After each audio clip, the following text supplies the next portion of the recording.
The question that has sprung to the forefront of my mind in the last week or so is, why is the British state so vociferously promoting Islam?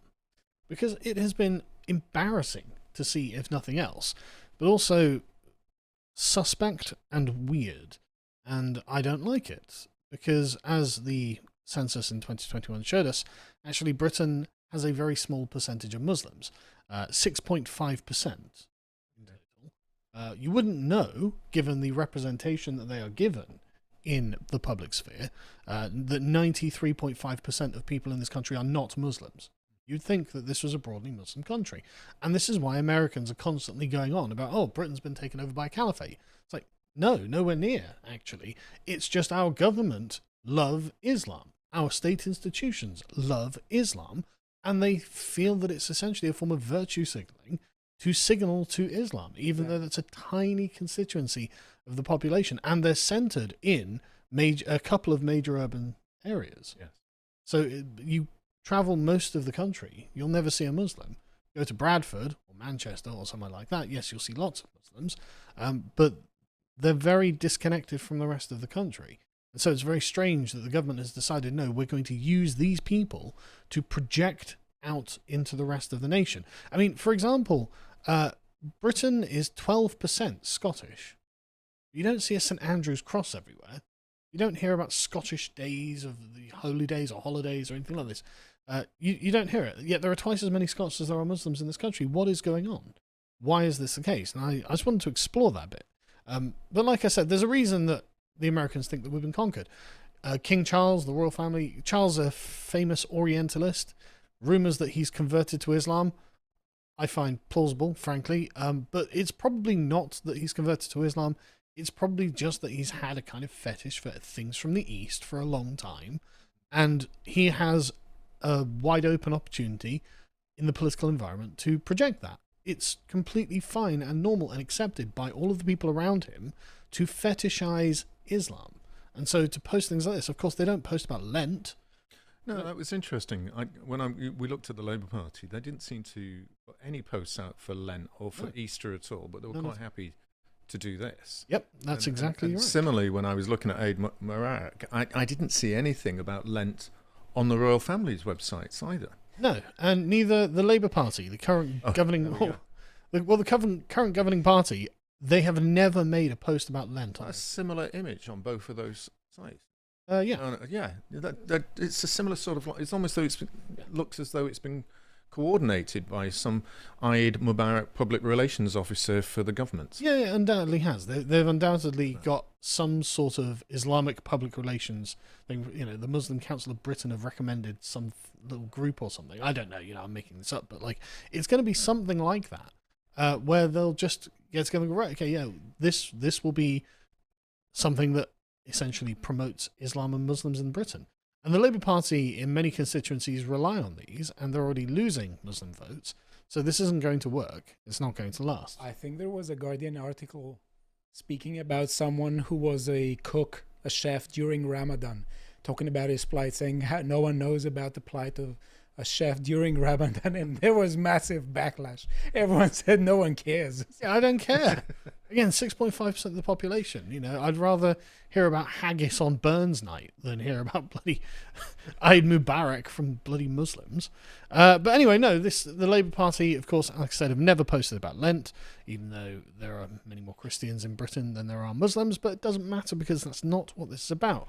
Starmer held this iftar event in Parliament. I don't know what iftar is, and I don't care. And I'm just amazed by the massive people behind that event. You know? Yeah, exactly. you can see that Starmer is courting a client group. Yes. Here is a minority that we've brought into Britain and we're trying to keep on side. But of course, if the independent Muslim MPs, the Gaza caucus, has shown us anything, they're not going to stay there, and laymen know this. This is electorally just ridiculous. It's suicidal. Stupid. Yeah, because they want the vote.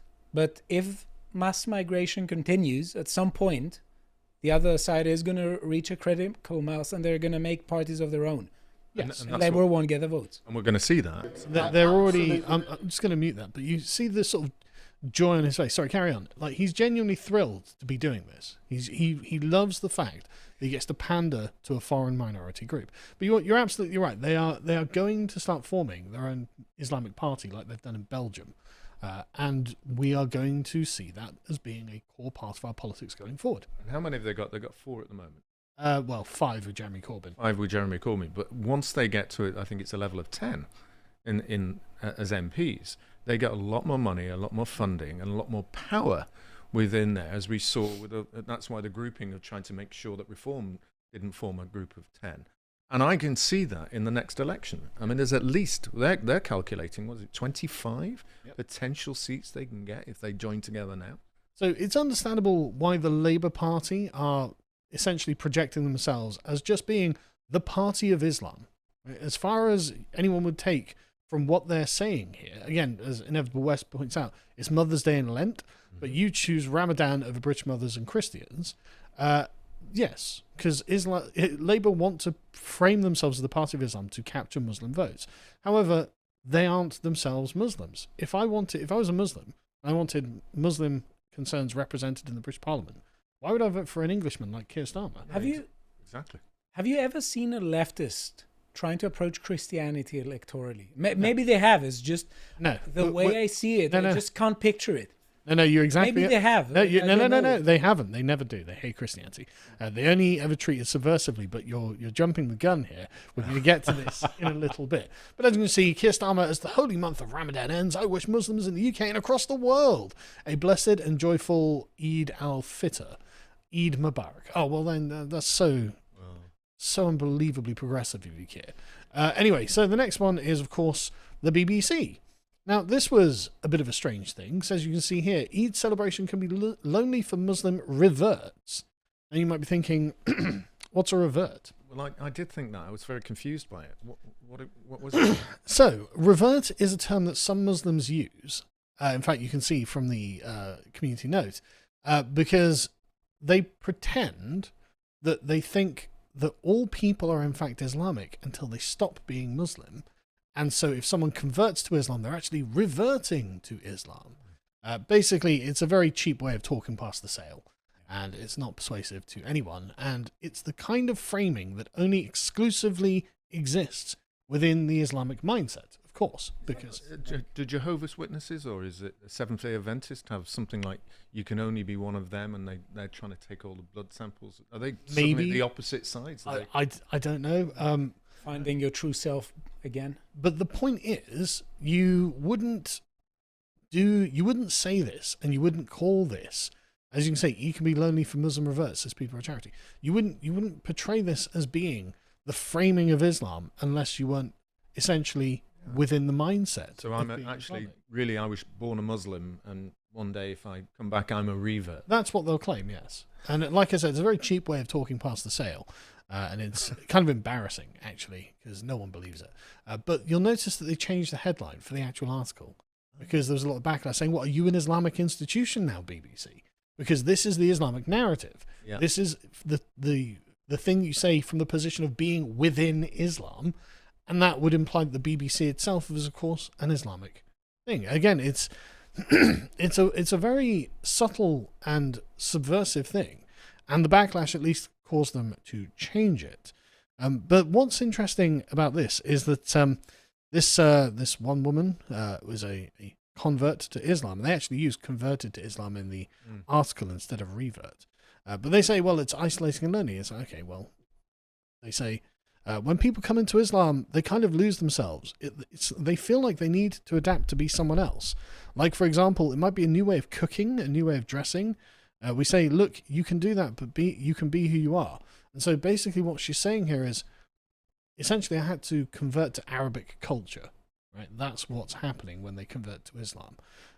And so Hayley Oliver from Peterborough, a different woman, I think, tells us that she was 15 years old when she converted to Islam in 1998 after being inspired by her Muslim friends.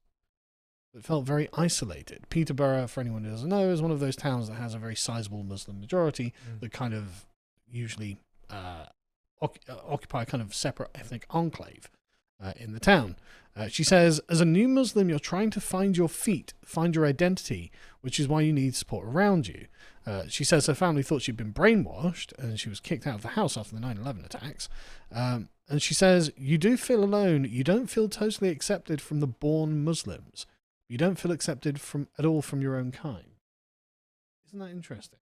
Well, that's right. And I don't see why that's a surprise for her to accept that, because most people, when they are in different cultures like that, particularly in the Middle East, they do look differently upon those who are, converted into theirs. I mean, I look at and read a lot about Malcolm X and his conversion.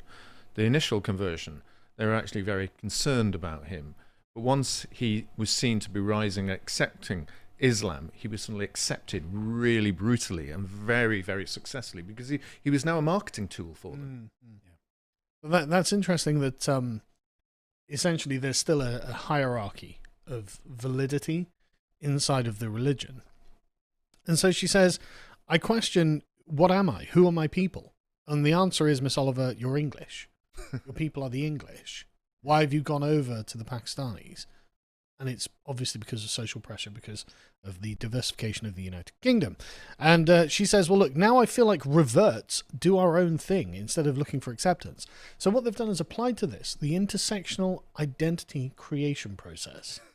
Right? There's now a separate identity called reverts. And there's a very small minority constituency within Islam of reverts. And they're all going to band together in like online groups and things to essentially carve out a separate identity from Muslim.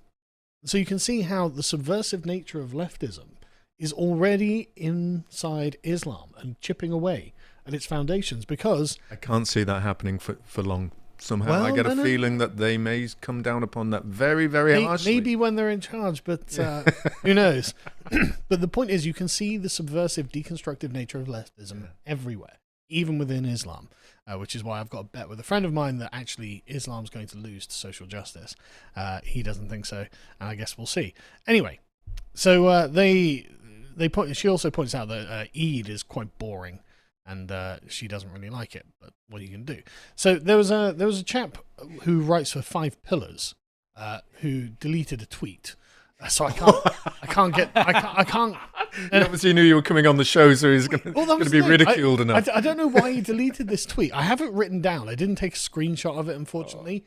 And it's not on the Wayback Machine. Because, I mean, it wasn't a very extreme tweet or anything like that, right? He said, the BBC has changed this headline from revert to convert after right-wing nutters complained revert implied we're not all born Muslim. Well, right-wing nutters would be correct on that. He says, well, facts are facts. We are all born in a state of Islamic purity before many of us succumb to un-Islamic ideologies. Again, talking past that, it's like, no, that's embarrassing. I don't believe in Islamic purity. There's not such. There's no such thing. I was just going to ask, what is Islamic purity? There's no such thing. It looks like some people want to rediscover their childhood, become children again, and they attach Islam to it for some reason. It never works. Yes. It never works. You can't step into the same. Do you think, taking on your point about the kind of leftism and the socialism being inculcating itself across all the spectrum of our society, that they're now, even when they're trying to speak like this, Islamic purity, it's just seeping through into their head in ridiculous sentences? I mean, maybe. I certainly wouldn't. There's a lack of logic in that. Yeah. But the point being, no one believes you, because I mean, you could just apply that to anything. Well, all children are born in a state of Buddhist purity. And you would have to come down to, but I have an intrinsic prejudice towards Islam because I'm a Muslim. It's like, okay, but that guy's got an intrinsic prejudice towards Buddhism because he's a Buddhist. There's no right or wrong here. Again, it's just lazy propaganda. But anyway, so the BBC, big on Islam, 40 minutes of Eid live from the central Bradford Central Mosque, which pick of the day, apparently. Why? Why are they doing this for 6% of the population? Where is the St. Andrew's Day from Edinburgh Cathedral on BBC? Like this particular group is being pushed very, very hard by the BBC, and they have been for years, by the way. Here's a series they had in 2014, Make Me a Muslim. The documentary follows 5 girls that embrace Islam. So what you're seeing here, the BBC is by far the largest media outlet in the United Kingdom, for anyone who doesn't know. What you're seeing here is a subtle attempt at persuading people to go along with it. So not only is this framed incredibly positively, right, it's a positive thing that all of these people are discovering as they're reverting to Islam, but they gain status out of it. They gain attention out of it. you'll get a BBC documentary that's in your favour published that millions of people will watch. I mean, they're probably paid to do it. It's amazing propaganda. It's amazing, isn't it? Amazing propaganda. Yeah, Saint Andrew was far right. And no doubt that he was. But you don't get, what was the Scottish Presbyterianism, is it? That's the Scottish Scottish Church, isn't it? The Church of Scotland. Yeah. So you don't have the BBC trying to get people to convert to Presbyterianism, even though they're twice the number of Muslims in this country. Why not? Why not my journey into Presbyterianism?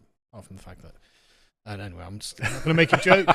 There's no need to make jokes about Scottish Presbyterianism. Yeah, I mean, Church of Scotland. Yeah, no, I mean, hey, look, I'm English. The Church of England is fit for destruction at this point.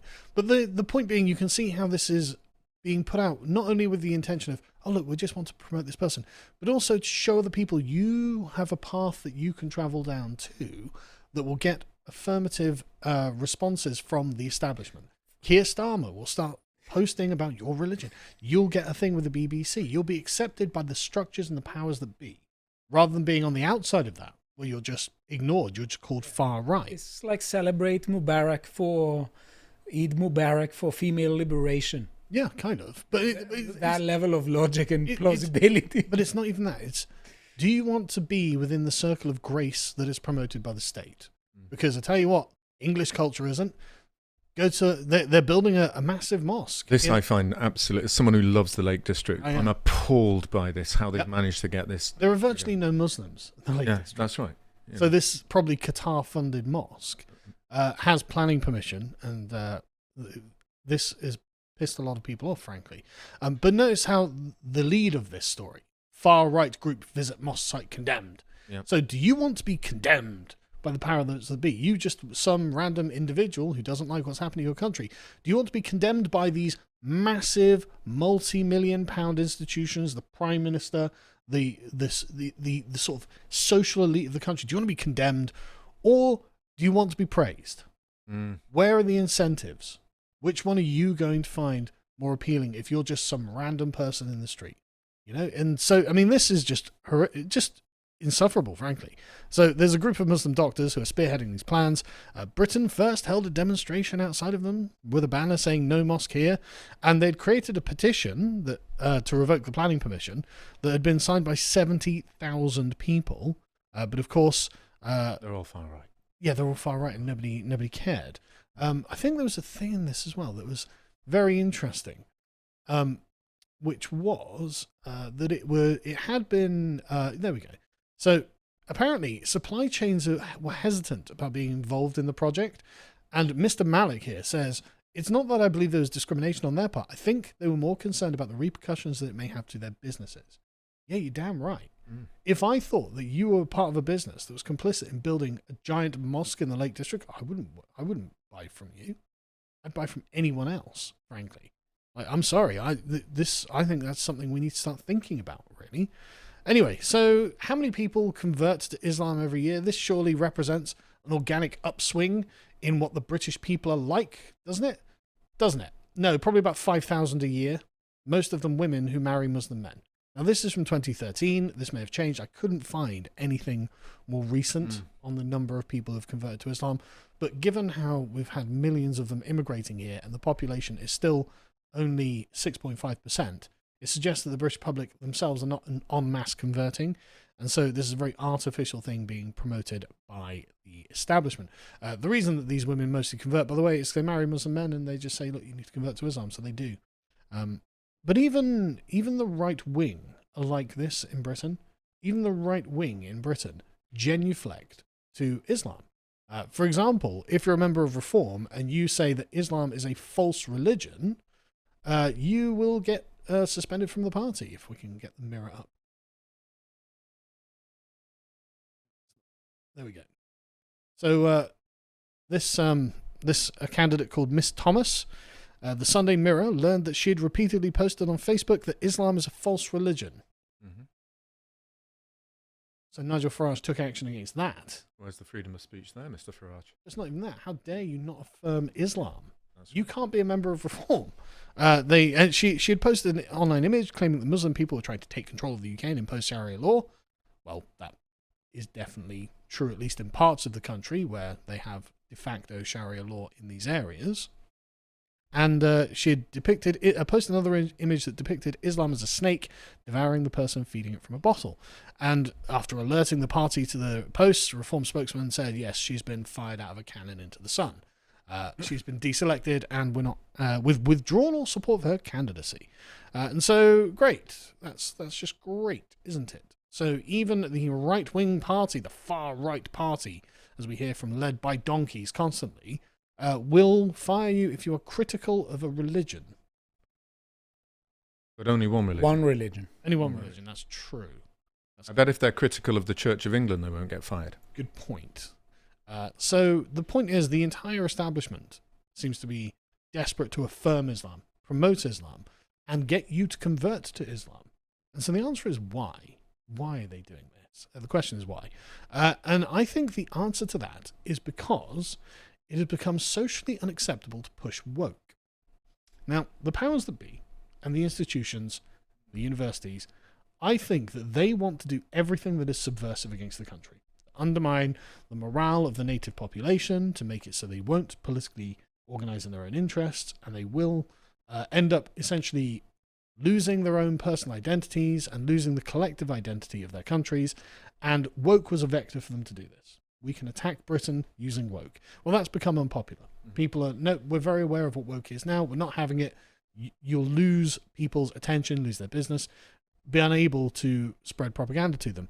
And so now I think they've flipped and gone, right, okay, well, you're not racist, are you? It's not racist to be against woke, but it is racist to be against Islam. I think what happens here is that there is a backlash against woke in the UK because of Islam. And there was this contradiction between the very left, the trans stuff, and the LGBTQ plus wing of leftism and the more Islam-loving wing of leftism. I think they only ever used Islam as a tool against the majority population, though. I don't think they really loved Islam. I think, though, that the Islamists are so many now, and their numbers are growing, and they see that appealing to the LGBTQ wing doesn't get them any sort of true support. Maybe, so in order to not lose the Muslims... There's also two funding arms. The LGBT wing is very powerful economically, but still, particularly in the US, a lot of funding coming through, as we know, when it came to what they called equal marriage, that was funded by people like Elton John and those who were coming over from the US, who were actors and actresses over there. And what you also have is a very powerful economic wing of the Islamists. And you talked about who's funding the mosque.